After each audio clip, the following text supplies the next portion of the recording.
Assalomu alaykum. Bugun O'zbekiston Respublikasi Suv xo'jaligi vaziri Shavkat Hamrayev Namangan viloyatiga tashrif buyurib, bir qator tumanlarda suv xo'jaligi sohasida amalga oshirilayotgan ishlar bilan tanishdi.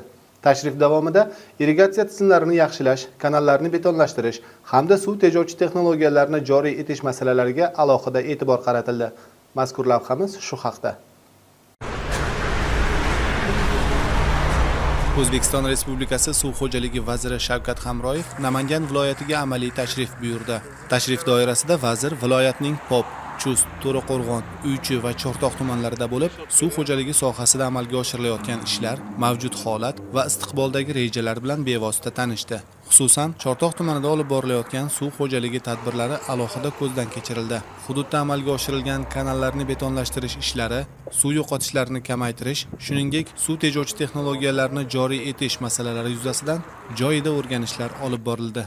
Vazir tomonidan ushbu yo'nalishdagi ishlarning samaradorligi, ularning qishloq xo'jaligi va aholi uchun ahamiyati alohida ta'kidlandi. Shuningdek, tashrif davomida barcha tumanlarda suv resurslaridan oqilona foydalanish, irrigatsiya tizimlarini modernizatsiya qilish, mavjud infratuzilmani yaxshilash va suv ta'minotini barqarorligini ta'minlash masalalari bo'yicha mutasaddilar bilan ochiq muloqotlar o'tkazildi. Suhbatlar davomida joylardagi muammolar, ularning yechimlari hamda kelgusidagi ustuvor vazifalar muhokama qilindi.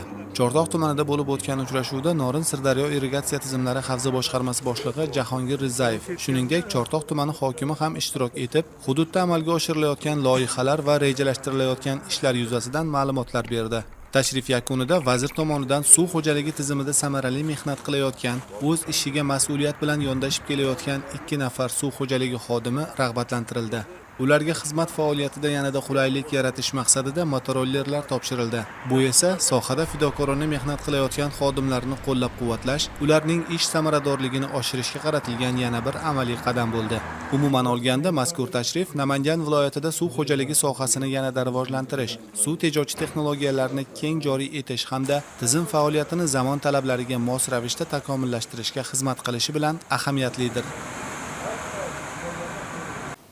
Sizga yetkazmoqchi bo'lgan xabar va lavhalarimiz shundan iborat edi. E'tiboringiz uchun rahmat, salomat bo'ling.